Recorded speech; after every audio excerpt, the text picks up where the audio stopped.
Commander Kate.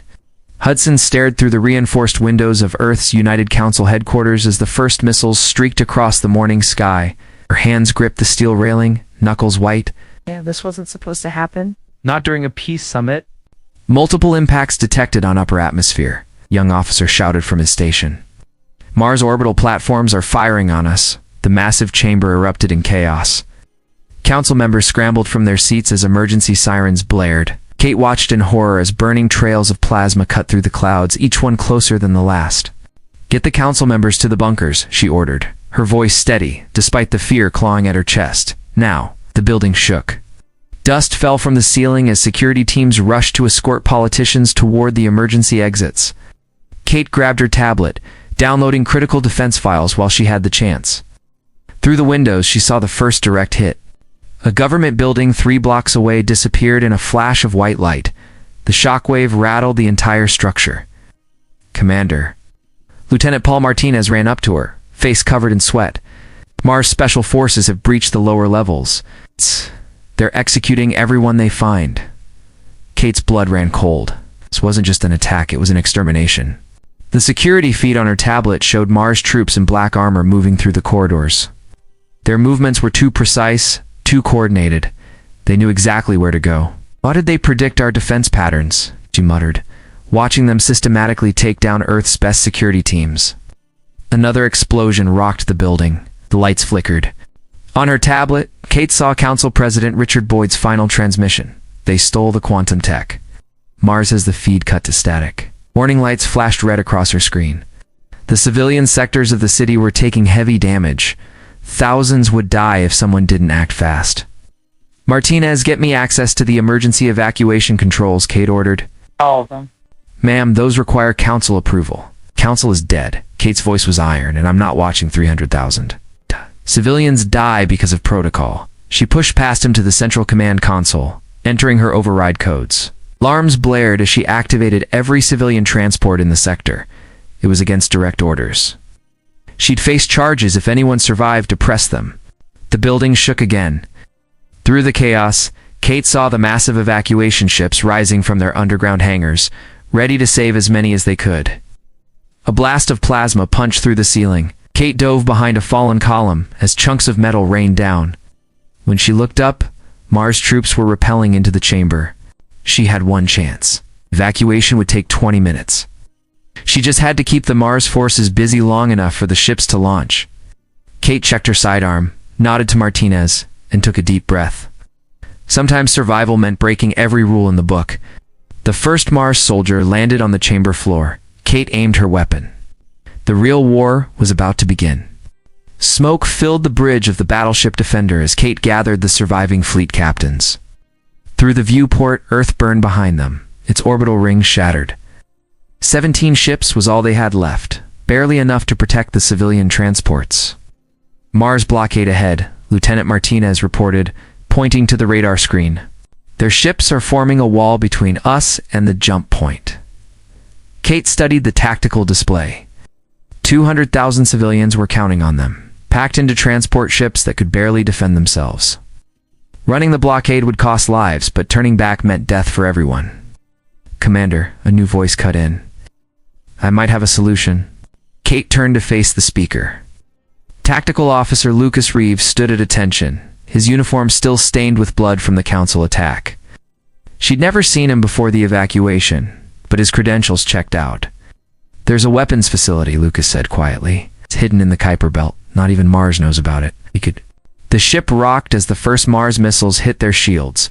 Warning lights flashed across every console. "Multiple contacts," Martinez shouted. "They're using our own targeting protocols." Kate grabbed the command rail as the Defender shuddered. On the main screen, she watched Mars ships moving with impossible precision, predicting every maneuver before her fleet made it. "They're not just using stolen tech," Lucas said. How? "They've corrupted it. It's made it better." Another blast rocked the ship. Shield strength dropped to 60%. "The civilian ships can't take this kind of fire," Martinez warned. Kate made her decision. "Lucas, plot a course to your facility." "Martinez, tell the fleet to form up around the transports." She opened the ship-wide channel. "All hands, prepare for emergency maneuvers." The Defender surged forward, its engines burning hot enough to melt steel.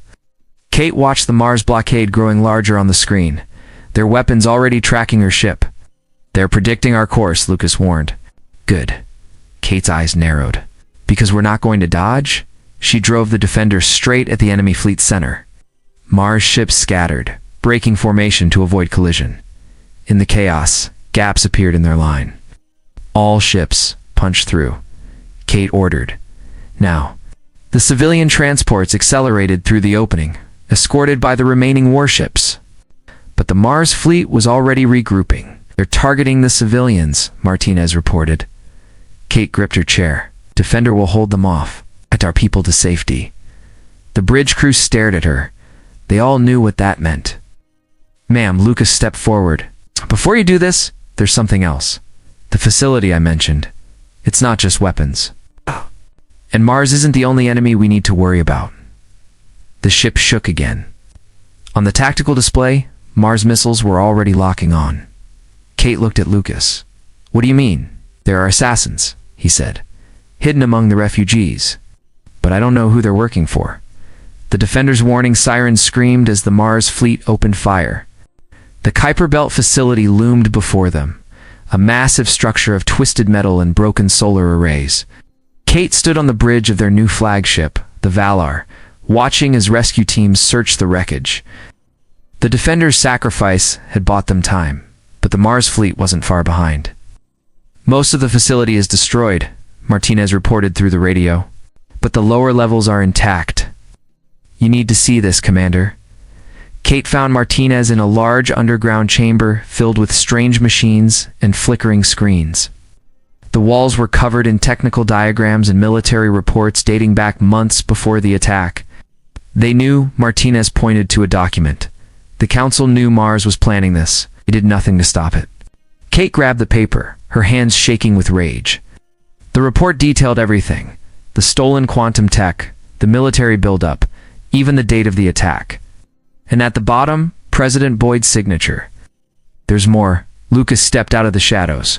"Project Oracle wasn't just about weapons." "Show her, Martinez." Martinez typed on a console. A video played, showing soldiers hooked to machines, their eyes glowing as they processed battlefield data at impossible speeds. The Council was enhancing soldiers, Lucas explained, making their minds faster, stronger. But Mars stole the tech and twisted it. That's how they predict our moves so perfectly. Warning alarms blared through the facility. The Mars fleet had found them. Multiple ships dropping out of jump space. A voice called over the radio. "They're launching fighters." The chamber shook as the first missiles hit. Kate ran to the command center, watching their defensive lines crumble under the precise Mars attack. "Get everyone to battle stations," she ordered. "We need to." The lights went out. Emergency power kicked in, casting red shadows across the room. Kate heard footsteps behind her. "I'm sorry, Commander," Lucas said, his gun pressed against her back. "Oh, but this has to end." Kate turned slowly. Lucas's eyes were different now, colder, mechanical, like the enhanced Mars soldiers. "You're one of them," she whispered. "No." Lucas's hand trembled. "I'm something else." Project Oracle didn't just enhance soldiers. It showed us the truth. Another explosion rocked the facility. Through the viewport, Kate watched Mars fighters swarming their ships. "The Council, Mars, they're all pawns," Lucas continued. "There's a bigger game being played.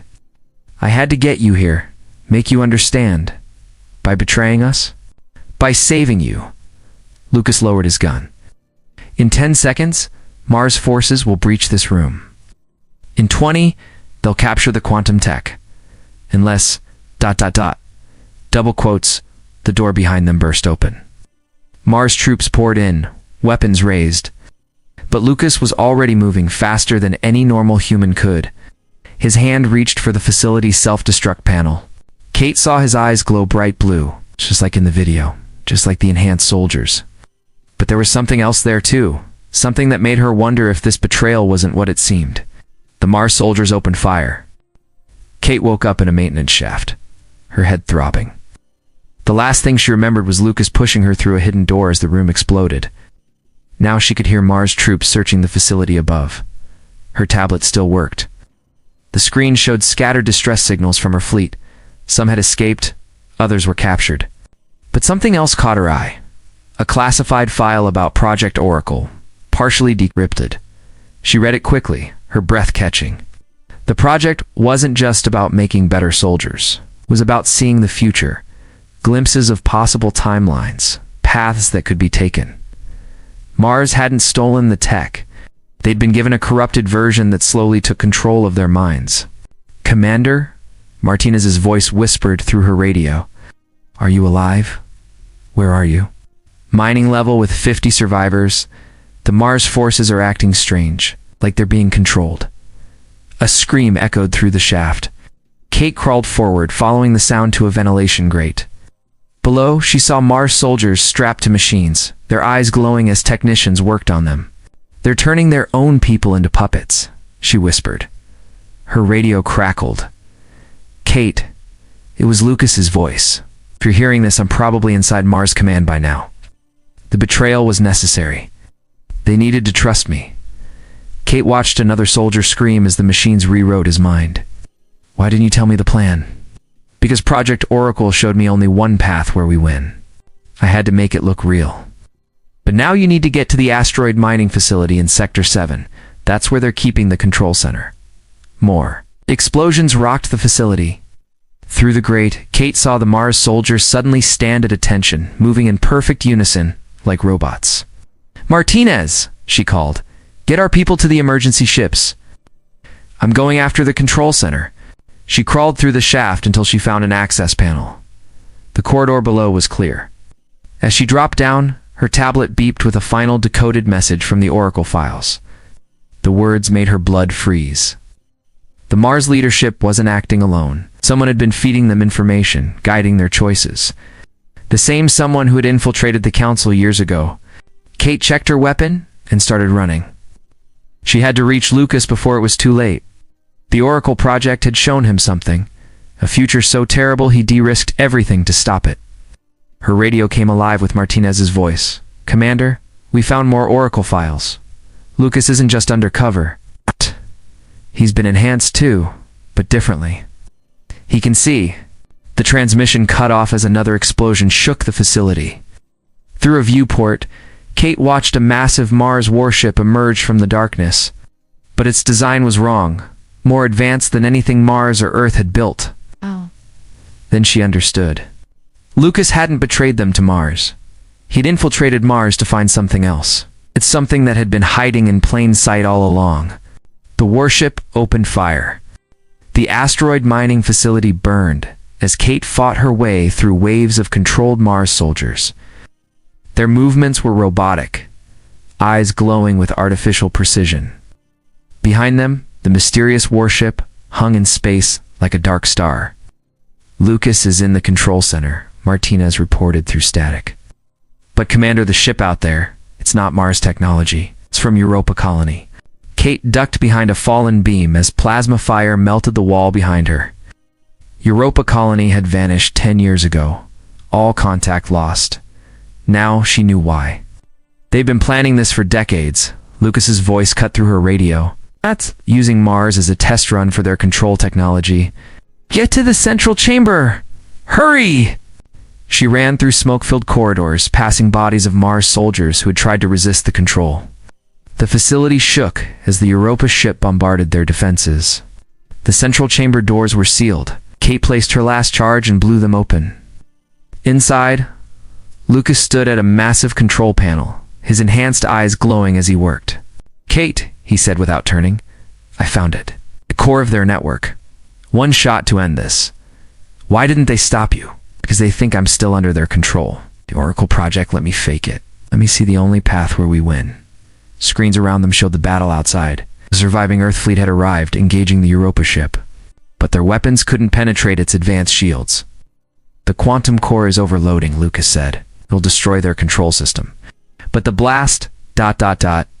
He finally turned to face her. "Someone has to stay and make sure it happens." Kate raised her gun. "There has to be another way. I saw every timeline, Kate. Thousands of possibilities." This is the only one where Earth survives. Where the Europa colony's plan fails, the facility rocked with another hit. Warning lights flashed as the quantum core began to pulse with dangerous energy. "Martinez," Kate called through her radio. "Get our ships clear of the blast radius. All of them." "Already done, Commander." "It's been an honor." Kate looked at Lucas. His eyes were normal now. Human, tired, afraid. The enhancement was burning out. "I'll do it," she said. "You've done enough." "No." Lucas smiled sadly. "The Oracle project showed me this moment too. You're needed for what comes next." The war isn't over. Europa colony was just the beginning. The quantum core flared. Kate felt herself being pushed back by an invisible force, Lucas using the last of his enhancement to save her. "Find the others," he shouted over the rising energy. "There are more colonies out there, watching, waiting. Earth needs you too, ... Double quotes, the blast threw Kate clear of the chamber. Emergency doors sealed behind her as the quantum core reached critical mass. She ran for her ship as the facility began to break apart. The Europa vessel's shields flickered and died as the quantum wave hit it. On her tactical screen, she watched hundreds of Mars soldiers suddenly stop, their control broken. They had won this battle. But Lucas's last words echoed in her mind as she stared into the darkness of space. More colonies, more threats. This was just the beginning.